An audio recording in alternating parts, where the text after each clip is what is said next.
Peluang Anies Baswedan berlaga di Pilkada Jakarta semakin tipis setelah koalisi partai pendukungnya gembos akibat gerilya dari istana. Saya Setri Yasra dan inilah Opini Tempo. Di tangan kartel politik, pemilihan kepala daerah bisa bersalin rupa dari pesta menjadi bencana demokrasi.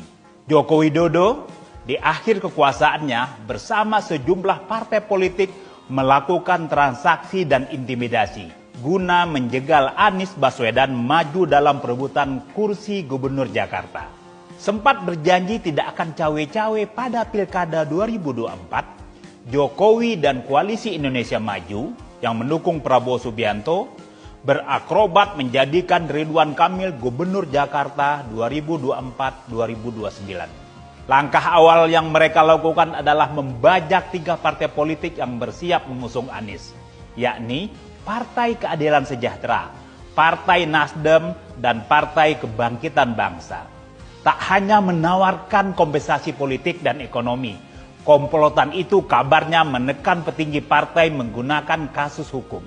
Tujuannya agar Ridwan Kamil melawan kotak kosong atau berhadapan dengan kandidat boneka sehingga bisa menang dengan mudah. Jokowi berambisi memenangkan Ridwan Kamil karena ingin anak bungsunya Kaesang Pangarep menjadi calon wakil gubernur. Anies menjadi batu sandungan karena dalam banyak sigi menang telak atas Ridwan. Menghadang Anies dengan menyiapkan kotak kosong atau kandidat abal-abal dari jalur independen merupakan cara terlicik untuk menang. Hasrat Jokowi mencarikan pekerjaan anak-anaknya bertemu dengan kepentingan Presiden terpilih Prabowo Subianto. Berlaganya Ridwan Kamil dalam Pilkada Jakarta akan memuluskan jalan Deddy Mulyadi, kader Partai Gerindra menuju kursi Gubernur Jawa Barat.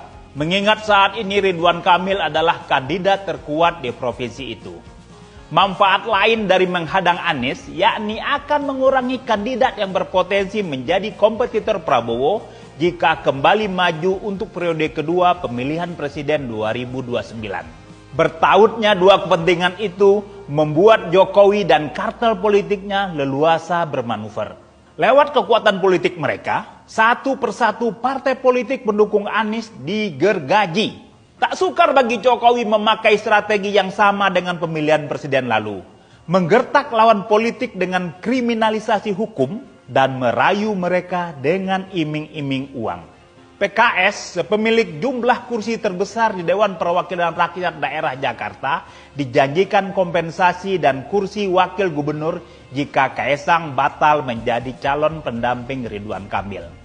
Adapun Partai Nasdem diancam akan dipersoalkan secara hukum. Wakil Bendahara Umum Partai Nasdem Hanam Supangkat tersangkut kasus korupsi mantan Menteri Pertanian Syahrul Yassin Limpo yang tengah diusut Komisi Pemberantasan Korupsi. PKB juga dikunci. Ketua Umum Muhaimin Iskandar sedang berseteru dengan pimpinan Nahdlatul Ulama. Kursi ketua umum bisa melayang jika PKB tidak bergabung dengan Koalisi Indonesia Maju atau KIM Plus, nama koalisi yang akan mengusung Ridwan Kamil. Dengan demikian, Anies hampir pasti ditinggalkan ketiga partai itu. Adapun Partai Demokrasi Indonesia Perjuangan, jikapun ingin mengusung Anies, tak bisa bergerak sendirian karena tak memiliki cukup kursi di DPRD Jakarta. Modus memborong partai dengan tujuan melahirkan calon tunggal untuk melawan kotak kosong terus meningkat dari pilkada ke pilkada. Tahun 2020, sebanyak 25 pasangan berkontestasi melawan kotak kosong dan menyapu kemenangan. Pada pilkada tahun ini jumlahnya meningkat. Perkumpulan untuk Pemilu dan Demokrasi atau Perludem mencatat, jika kesepakatan politik yang sudah diumumkan tidak berubah, ada 34 pilkada yang hanya diikuti satu pasangan calon. Strategi merampas hak rakyat lewat pemilihan kotak kosong itu harus dilawan. Pilkada abal-abal akan menghilangkan esensi pemilu sebagai cara demokratis menyemai dan memilih pemimpin. Skenario kotak kosong akan membuat kepala daerah terpilih menjadi jongos juragan partai, tanpa pernah merasa berhutang budi kepada para konstituen. Untuk melawan kartel kotak kosong, publik harus memilih kotak melompong itu di bilik suara nanti. Jika kotak kosong menang, pilkada harus diulang. Proses politik memang jadi lebih panjang. Tapi itu cara melawan sebaik-baiknya, sehormat-hormatnya mereka yang merusak demokrasi.